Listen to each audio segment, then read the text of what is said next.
آبادی بڑھ گئی ہے لیکن صوبوں کی تعداد نہیں بڑھائی جا رہی. یہاں لوگ اپنی بادشاہت قائم کرنے کے لیے کام کر رہے ہیں.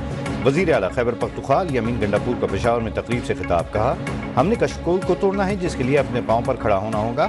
ہم نے اداروں کو بااختیار کرنا ہے. کے پی کے پہلا صوبہ ہے جہاں 30 ارب روپے قرضہ اتارنے کے لیے فنڈ مختص کیے گئے ہیں.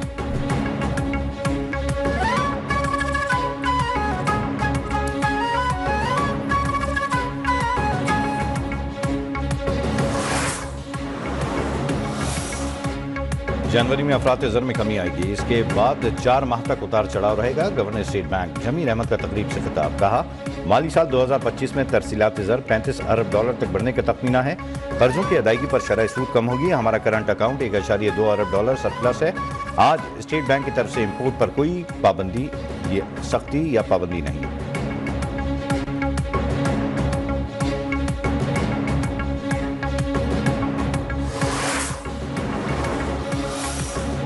جماعت اسلامی کا بجلی کی بڑھتی قیمتوں کے خلاف 17 جنوری کو احتجاج کا اعلان. حافظ نعیم الرحمان کہتے ہیں ملک کے معاشی حالات بد سے بدتر ہوتے جا رہے ہیں.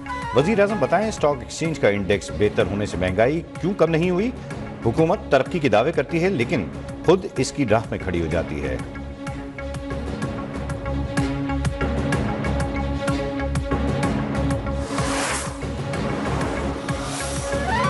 9 مئی واقعات میں ملوث 103 ملزمان کے خلاف ملٹری کورٹس میں مقدمات چلے. باقی کیسز انسداد دہشت گردی عدالتوں میں چل رہے ہیں. یہ تفریق کیسے کی گئی کہ کون سا مقدمہ کہاں چلانا ہے. فوجی عدالتوں میں سویلین کے ٹرائل کے خلاف انٹرا کورٹ اپیلوں پر سماعت میں جسٹس نعیم افغان کا سوال پوچھا. ملزمان کو فوج کی تحویل میں دینے کا انسداد دہشت گردی عدالتوں کا تفصیلی فیصلہ کدھر ہے. جسٹس محمد علی مظہر نے کہا بنیادی حقوق کی معطلی کے لیے ایمرجنسی ہونا ضروری ہے. جسٹس مسرت نے کہا ملزمان کو فوجی تحویل میں لیا گیا تو نہ حقوق معطل تھے اور نہ ہی ایمرجنسی نافذ تھی.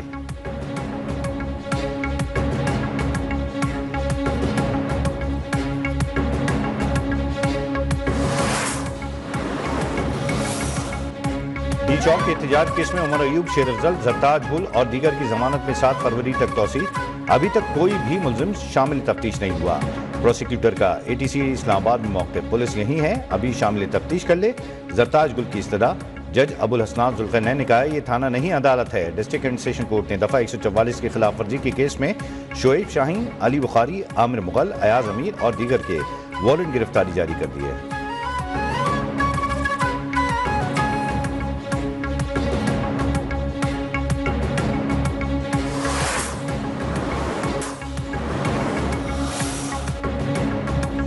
ڈیرہ غازی خان میں کوہی سلمان کے جنگلات میں لگی آگ بے قابو. بھڑکتے شعلوں نے کئی کلومیٹر تک رقبے کو لپیٹ میں لے لیا. زیتون، چرغوزے سمیت دیگر درخت جل کر راکھ ہو گئے.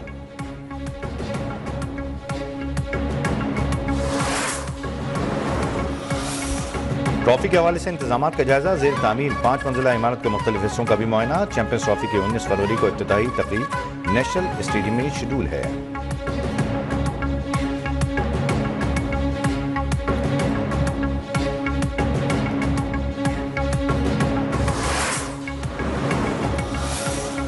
اور ملک میں شدید سردی کی لہر برقرار. لیہ میں پارہ -13، استور -12، گوبس، کالام، اسکردو میں -9 ڈگری سینٹی گریڈ رہا. کوئٹہ اور سری نگر میں -4، پلوامہ، اننت ناگ، شوپیاں میں -3 ڈگری سینٹی گریڈ ریکارڈ کیا گیا.